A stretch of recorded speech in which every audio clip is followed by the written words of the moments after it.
Hello and welcome to PR Learning Lab. My name is Soumya and today we'll study the lesson 2 of Learn English through Hindi.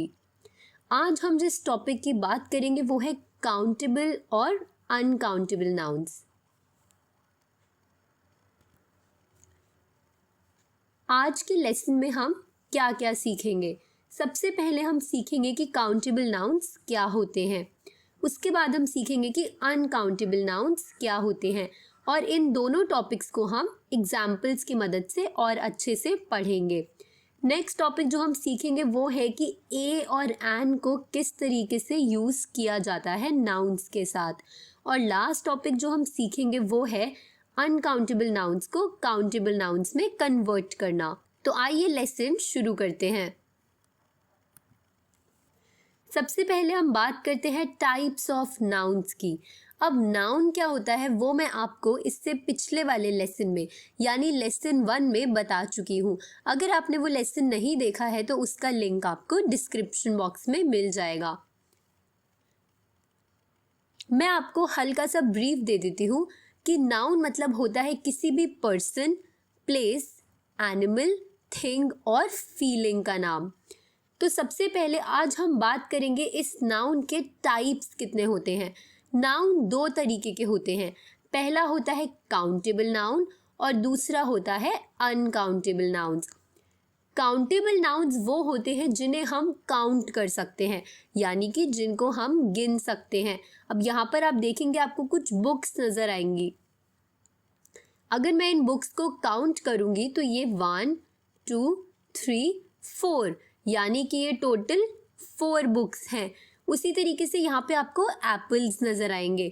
In apples को भी हम count कर सकते हैं. जैसे कि ये 8 एप्पल्स हैं. लेकिन अनकाउंटेबल नाउन्स वो होते हैं जिनको हम काउंट नहीं कर सकते. मिल्क और शुगर यानी कि दूध और चीनी, ये दोनों एग्जाम्पल्स हैं अनकाउंटेबल नाउन के. आप देख सकते हैं कि यहाँ पर कितनी चीनी पड़ी है, आप इसको काउंट नहीं कर सकते. उसी तरीके से ये दूध, मिल्क, आप मिल्क को भी काउंट नहीं कर सकते. तो ये होते हैं काउंटेबल और अनकाउंटेबल नाउन्स. सबसे पहले अब हम काउंटेबल नाउन्स को डिटेल में पढ़ेंगे. काउंटेबल नाउन्स यानी कि वो नाउन्स जिनको हम गिन सकते हैं उनको हम काउंट नाउन्स भी बुलाते हैं. काउंटेबल नाउन्स सिंगुलर फॉर्म में भी होते हैं और प्लूरल फॉर्म में भी होते हैं. सिंगुलर और प्लूरल फॉर्म क्या होता है वो भी मैंने आपको लास्ट वीडियो में अच्छे से एक्सप्लेन कर दिया था. सिंगुलर मतलब होता है कोई भी एक चीज़ और प्लूरल मतलब होता है बहुत सारी चीज़. जैसे कि बुक, बुक सिंगुलर का एग्जाम्पल है बट अगर मैं उसके आगे एस लगा दूँ तो वो बन जाएगा बुक्स यानी कि बहुत सारी बुक्स. तो वो प्लूरल का एग्जाम्पल है. अगर आप इस टॉपिक को डिटेल में स्टडी करना चाहते हैं तो आप इससे पहले वाला वीडियो ज़रूर देखें. तो अब हम बात करेंगे काउंटेबल नाउन्स की जो हमें सिंगुलर फॉर्म में भी मिलता है और प्लूरल फॉर्म में भी मिलता है. काउंटेबल मतलब होता है कोई भी चीज़ जिसे हम गिन सकते हैं. अगर हमें काउंटेबल नाउन सिंगुलर फॉर्म में मिलेगा मतलब केवल एक ही चीज़ मिलेगी. बट अगर हमें वो प्लूरल फॉर्म में मिलेगा तो एक से ज़्यादा चीज़ें मिलेंगी. आप देख सकते हैं यहाँ पे काउंटेबल नाउन के सिंगुलर फॉर्म और प्लूरल फॉर्म के कुछ एग्जाम्पल्स आपको नज़र आएंगे. पहला एग्जाम्पल है 1 डॉग. अब यहाँ पे कितने डॉग हैं, यहाँ पे सिर्फ 1 डॉग है तो इसका मतलब हम उस डॉग को काउंट कर सकते हैं. तो इसीलिए ये काउंटेबल नाउन का एग्जाम्पल है. और ये कितना है, ये सिर्फ 1 है इसीलिए ये सिंगुलर फॉर्म है. अगर 1 से ज़्यादा डॉग्स होंगे जैसे कि यहाँ पे आप देख सकते हैं 2 डॉग्स तो वो प्लूरल फॉर्म के अंडर आएंगे. प्लूरल फॉर्म के अंडर कोई भी ऐसी चीज़ आती है जो एक से ज़्यादा होती है और जिसे हम गिन सकते हैं. उसी तरीके से आप देखेंगे अ हाउस यानी कि एक हाउस, पर यहाँ पे लिखा है 2 हाउसेज यानी कि 2 हाउसेज. तो ये एक से ज़्यादा हैं इसीलिए ये प्लूरल के अंडर आए हैं. आप लोग सोच रहे होंगे कि यहाँ पर मैंने 1 की जगह ए यूज़ क्यों किया है. अगर मैं अपने किसी भी वर्ड के आगे 1 लिखूं या फिर ए लिखूं दोनों का मतलब एक ही होता है. अ हाउस, इसका मतलब भी वन हाउस ही होता है। उसी तरीके से अगर आप लास्ट वाला एग्जाम्पल देखेंगे तो यहाँ पे मैंने लिखा है एन एरोप्लेन। एन का मतलब भी एक ही होता है, पर आप लोग सोच रहे होंगे कि हाउस के आगे मैंने अ लिखा है और एरोप्लेन के आगे मैंने यहाँ पर एन क्यों लिखा है। तो ये मैं आपको आगे आने वाली स्लाइड्स में अच्छे से क्लियर करूँगी, पर अभी के लिए आप बस इतना समझ सकते हैं कि वन का मतलब, अ का मतलब और एन का मतलब एक ही होता है। यानी कोई भी चीज़ जब सिर्फ सिंगल होती है, यानी कि जब सिर्फ एक ही होती है, तो उसके आगे हम अ भी लगा सकते हैं, वन भी लगा सकते हैं और एन भी लगा सकते हैं। उसी तरीके से अगला एग्जाम्पल है वन मैन, यानी कि केवल एक आदमी, पर यहाँ पर जब हमने उसे उसके प्लूरल फॉर्म में कन्वर्ट किया तो यहाँ पे आ गया टू मैन। और यहाँ पर आप देखेंगे मैन के साथ तो ए है पर मैन के बीच में ई है। जब भी हम मैन को सिंगुलर से प्लूरल फॉर्म में कन्वर्ट कर देते हैं तो जो ए है वो ई बन जाता है। उसी तरीके से वन बर्ड, यानी कि केवल एक चिड़िया, पर जब हमने उसे प्लूरल फॉर्म में कन्वर्ट कर दिया तो वो बन गई 5 बर्ड्स, यानी कि 5 चिड़िया। तो इसी तरीके से काउंटेबल नाउन्स वो होते हैं जिनको हम काउंट कर सकते हैं। ये हमें सिंगुलर और प्लूरल दोनों ही फॉर्म्स में मिलते हैं। अब मैं आपको ए और एन के बारे में क्लियर करूंगी। मैंने आपको ये स्लाइड अपनी लास्ट वीडियो में भी दिखाई थी, जिसमें मैंने आपको वॉवल्स और कॉन्सोनेंट्स के बारे में बताया था। हमारे पास इंग्लिश लैंग्वेज में 5 वॉवल्स होते हैं, ए, ई, आई, ओ और यू, और बाकी के सारे हमारे कॉन्सोनेंट्स होते हैं। तो जब भी हम कोई भी ऐसा वर्ड लिख रहे होंगे जो किसी वॉवल से स्टार्ट होगा तो उसके आगे हम एन का यूज़ करेंगे। अब वो वर्ड कुछ भी हो सकता है, जैसे कि एप्पल, एप्पल भी तो ए से स्टार्ट होता है, तो इसीलिए हम उसके आगे एन लगाएंगे, यानी कि एन एप्पल। उसी तरीके से मैं आपको एक और एग्जांपल दूंगी, जैसे कि कोई भी वर्ड जो कि आई से स्टार्ट होता है, जैसे कि आइसक्रीम, तो हम आइसक्रीम के आगे हमेशा एन लगाएंगे, यानी कि एन आइसक्रीम, यानी कि एक आइसक्रीम। तो उसी तरीके से जो भी वर्ड्स इन पांचों में से किसी भी अल्फ़ाबेट से शुरू होंगे उनके आगे हम सिर्फ एन लगाएंगे। लेकिन जो वर्ड्स वॉवल्स की जगह कॉन्सोनेंट से स्टार्ट होते हैं, कॉन्सोनेंट्स वॉवल्स को छोड़ के बाकी सारे बचे हुए अल्फ़ाबेट्स हमारे पास कॉन्सोनेंट्स होते हैं। जैसे कि बी से अगर हम बात करें तो हम बोलेंगे बॉल, तो हम कभी भी एन बॉल नहीं बोलेंगे, हम हमेशा अ बॉल बोलेंगे। उसी तरीके से अगर मैं आपको एक और एग्जांपल दूं, तो अगर हम कैट की बात करें, कैट एक एनिमल, कैट मतलब बिल्ली, जब भी हम कैट की बात करेंगे तो हम हमेशा अ कैट बोलेंगे या फिर अ डॉग बोलेंगे, कभी भी हम एन कैट और एन डॉग नहीं बोलेंगे। और हम ए और एन हमेशा वन की जगह पे यूज़ करते हैं। जब भी हम one cat, one dog, one ball, one apple ये नहीं लिखते तो हम हमेशा an apple, an ice cream, a ball, a cat, a dog लिख सकते हैं। यानी कि वॉवल्स और कॉन्सोनेंट्स का यूज़ हम सिर्फ और सिर्फ सिंगुलर चीज़ों के साथ करते हैं, यानी कि सिर्फ उन्हीं चीज़ों के साथ जो नंबर में एक होती है, यानी कि जो सिर्फ एक ही चीज़ होती है। लेकिन अगर एक से ज़्यादा चीज़ें होती हैं, यानी कि जब प्लूरल में होती हैं, तो उनके आगे हम ए और एन का यूज़ नहीं करते। हम कभी भी अ डॉग्स नहीं बोल सकते या हम कभी भी अ कैट्स नहीं बोल सकते, क्योंकि कैट्स और डॉग्स प्लूरल बन गए।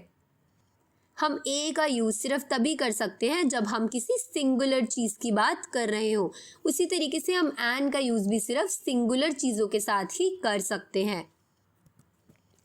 जैसे कि इस स्लाइड में आप देखेंगे कुछ एग्जाम्पल्स। अगर मैं बात करूं सिंगुलर एग्जाम्पल्स के, तो यहाँ पर आप देखेंगे एन एरोप्लेन, आप देख सकते हैं यहाँ पर सिर्फ एक एरोप्लेन है और एरोप्लेन ए से स्टार्ट होता है और ए हमारा एक वॉवल होता है, जैसे कि मैंने आपको बताया था। तो उसी तरीके से हम एरोप्लेन के साथ यहाँ पर एन लगाएंगे और ए नहीं लगाएंगे। लेकिन जब हम एरोप्लेन को प्लूरल फॉर्म में देखेंगे, यानी कि एक से ज़्यादा एरोप्लेन्स के बारे में बात करेंगे, तो हम यहाँ पर एन नहीं लगा सकते। एन एरोप्लेन्स गलत हो जाएगा, इसीलिए हम यहाँ पे 2 एरोप्लेन्स लिखेंगे, क्योंकि यहाँ पर 2 एरोप्लेन्स हमें नज़र आ रहे हैं। उसी तरीके से हम अपने अगले एग्जाम्पल के पास जाएंगे। एन एप्पल, एप्पल वर्ड भी ए से स्टार्ट होता है, जैसे कि हमें पता है, तो ए एक वॉवल होता है, तो इसीलिए हम एप्पल के साथ भी एन लगाएंगे। पर जब हम एक से ज़्यादा एप्पल्स के बारे में बात करेंगे, जैसे कि यहाँ पे 5 एप्पल्स, तो हम उसके साथ एन नहीं लगाएंगे। एलिफेंट एक एनिमल होता है जो आप सभी ने ज़रूर देखा होगा और कुछ लोगों ने तो उसकी राइड भी करी होगी। तो एलिफेंट भी ई लेटर से स्टार्ट होता है, तो इसीलिए हम उसके साथ भी एन लगाएंगे। पर जब हम एक एलिफेंट से ज़्यादा एलिफेंट्स के बारे में बात करेंगे, तो वहाँ पर हम एन नहीं लगाएंगे। उसी तरीके से ये बाकी सारे एग्जाम्पल्स भी आप देख सकते हैं। आइसक्रीम, अम्ब्रेला, ऑरेंज, यहाँ पर आप देख सकते हैं सिर्फ एक ही आइसक्रीम और एक ही ऑरेंज है, इसीलिए हमने उनके आगे एन लगाया है। और ये सारे आई, यू और ओ से शुरू होते हैं और ये तीनों ही वॉवल्स होते हैं, इसलिए हमने यहाँ पर एन लगाया है। अगर ये आई, यू और ओ के अलावा किसी और लेटर से शुरू होते जो कॉन्सोनेंट होता, तो हम यहाँ पे ए का यूज़ करते। पर अगर हम प्लूरल फॉर्म में जाएं, तो हमने इन तीनों के आगे यहाँ पर एन नहीं लगाया, क्योंकि यहाँ पर ये एक से ज़्यादा है। आप देख सकते हैं यहाँ पे आपको 2 आइसक्रीम्स नज़र आएंगी और 6 ऑरेंजेस नज़र आएंगे। तो इनको आप एन आइसक्रीम्स या फिर एन ऑरेंजेस या फिर एन अम्ब्रेलाज नहीं बोल सकते। अब हम आते हैं अपने अनकाउंटेबल नाउन्स पे। जैसे कि मैंने आपको बताया था, अनकाउंटेबल नाउन्स वो होते हैं जिनको हम काउंट नहीं कर सकते। अनकाउंटेबल नाउन्स को हम नॉन काउंट नाउन्स भी बोलते हैं। अनकाउंटेबल नाउन्स जो होते हैं, ये हम यूजुअली यानी कि ज़्यादातर सिर्फ सिंगुलर फॉर्म के साथ ही यूज़ करते हैं। अनकाउंटेबल नाउन्स हम प्लूरल फॉर्म के साथ यूज़ नहीं करते। जैसे कि इसके कुछ एग्जाम्पल्स आपको नज़र आएंगे। यहाँ पे लिखा है एयर। एयर मतलब कि हवा। हम हवा को काउंट नहीं कर सकते, इसीलिए ये अनकाउंटेबल नाउन का एग्जाम्पल है। उसी तरीके से वाटर, वाटर मतलब पानी, हम उसको भी काउंट नहीं कर सकते। उसी तरीके से एंग्री, एंग्री मतलब होता है गुस्सा होना। क्या हम गुस्सा होना काउंट कर सकते हैं? नहीं। एंग्री होना एक फीलिंग होती है और फीलिंग भी एक तरीके का अनकाउंटेबल नाउन होता है। उसी तरीके से शुगर, हम चीनी को भी नहीं गिन सकते और ना ही हम मिल्क यानी कि दूध को गिन सकते हैं। तो इसीलिए ये सारे के सारे हमारे अनकाउंटेबल नाउन्स के एग्जाम्पल्स हैं। अनकाउंटेबल नाउन्स हमारे पास क्वालिटी और क्वांटिटी इन दोनों ही फॉर्म में मिलते हैं। अब पहले मैं आपको इन दोनों की दोनों टर्म्स का मतलब एक्सप्लेन करूँगी। क्वालिटी मतलब होता है किसी भी चीज़ की क्वालिटी, वो दिखने में कैसी है या छूने में कैसी है। जैसे कि यहाँ पर आप देखेंगे, अगर मैं वाटर की बात करूँ तो वाटर की क्वालिटी है कि वो कोल्ड है। जैसे कि आप यहाँ पे देखेंगे कि अगर मैं वाटर की बात करूँ तो वाटर की क्वालिटी ये है कि वो कोल्ड है यानी कि वो ठंडा है। अगर मैं टी की बात करूँ यानी मैं चाय की बात करूँ तो उसकी क्वालिटी है कि वो हॉट है यानी कि वो गर्म है। अगर मैं किसी एलिफेंट की बात करूँ, एलिफेंट एक जानवर होता है जिसके बारे में मैंने आपको भी पीछे वाली स्लाइड में भी बताया था। वो बहुत ही ज़्यादा बड़ा एनिमल होता है, तो ये उसकी एक क्वालिटी है कि वो एक बिग एनिमल है। क्वालिटी मतलब होता है कि कोई भी चीज़ कैसी होती है, तो हम क्वालिटी का यूज़ करते हैं। अगर मैं कोई मिठाई खाती हूँ और वो बहुत ज़्यादा स्वीट होती है यानी कि बहुत मीठी होती है, तो वो स्वीट होना उस मिठाई की एक क्वालिटी है। तो ये सारे हमारे पास क्वालिटी के एग्जाम्पल्स हैं। जब भी किसी स्टेटमेंट में आपको क्वालिटी नज़र आएगी तो वो एक अनकाउंटेबल नाउन होगा, क्योंकि क्वालिटी से हम किसी भी चीज़ को गिन नहीं सकते। अगर मैं क्वांटिटी की बात करूँ तो क्वांटिटी कोई नंबर तो हो ही सकता है, जैसे कि 1 2 3 4, लेकिन वो काउंटेबल नाउन्स के अंदर आता है। पर अगर मैं अनकाउंटेबल नाउन्स की क्वांटिटी की बात करूँ तो उसके एग्जाम्पल्स आपको यहाँ पे नज़र आएंगे, जैसे कि अ फ्यू यानी कि थोड़ा बहुत। अब आपको अगर कोई बोले कि मुझे थोड़ी सी चीनी दे दो, लेकिन आपको ये नहीं बताया गया कि एग्जैक्टली कितनी चीनी आपको देनी है, तो वो एक अनकाउंटेबल नाउन का एग्जाम्पल होगा, क्योंकि आपको सिर्फ थोड़ी सी चीनी देने को ही बोला गया है। उसी तरीके से सम मतलब भी थोड़ा सा ही होता है। अलॉट, मच, टू मच, ये सारे के सारे ही अनकाउंटेबल नाउन्स के एग्जाम्पल हैं। जैसे कि यहाँ पे आप पहला एग्जाम्पल देखेंगे, रिया नीड सम शुगर। रिया को कुछ चीनी की ज़रूरत है, पर यहाँ पे ये नहीं बताया गया है कि रिया को एग्जैक्टली कितनी चीनी की ज़रूरत है। यहाँ पे सिर्फ ये बताया गया है कि थोड़ी सी चीनी की ज़रूरत है, तो वो एक तरीके का अनकाउंटेबल नाउन हुआ। उसी तरीके से how much money do you have, यहाँ पे पूछा गया है कि तुम्हारे पास कितने पैसे हैं। यहाँ पर मच का यूज़ किया गया है। आगे चलने से पहले मैं आपको एक बहुत ही इंटरेस्टिंग फैक्ट बताऊंगी। मनी यानी कि जो पैसे होते हैं, वैसे तो हम उन्हें गिन सकते हैं, पर वो एक अनकाउंटेबल नाउन के अंडर आते हैं। इंग्लिश लैंग्वेज में हम मनी यानी पैसों को एक अनकाउंटेबल नाउन ही मानते हैं। हमारे पास दो वर्ड्स होते हैं, एक होता है मैनी, MANY, और एक होता है मच।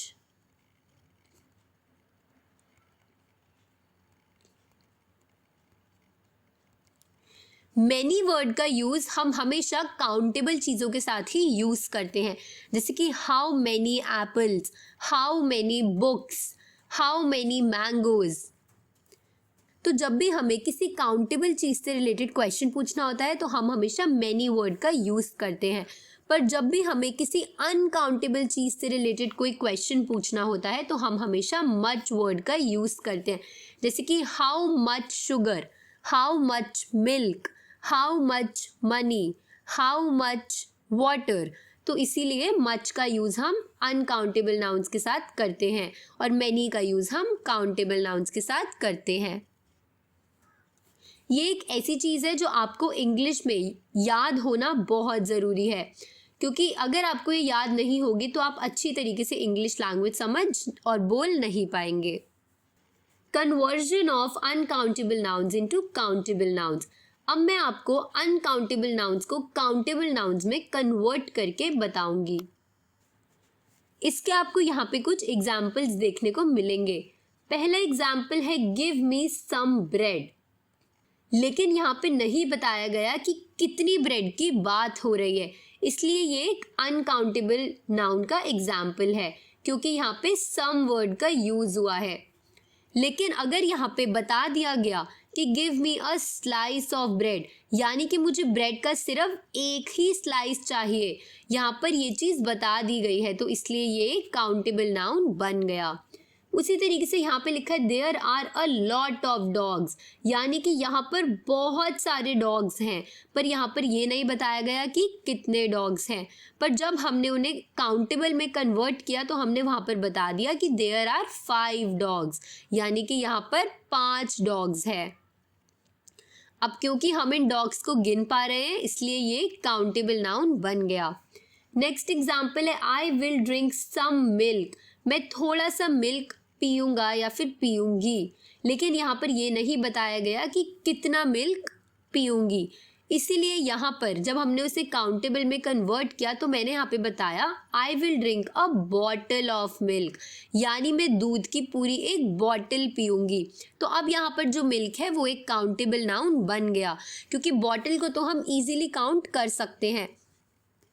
अब मैंने आपको यहाँ पर वॉवल्स और कॉन्सोनेंट्स के बारे में भी बताया था, तो आप देखेंगे कि बॉटल के साथ यहाँ पर अ का यूज़ हुआ है, क्योंकि बॉटल बी से स्टार्ट होता है और बी एक तरीके का कॉन्सोनेंट है, इसीलिए मैंने यहाँ पर एन ना लगा के अ वर्ड का यूज़ किया है।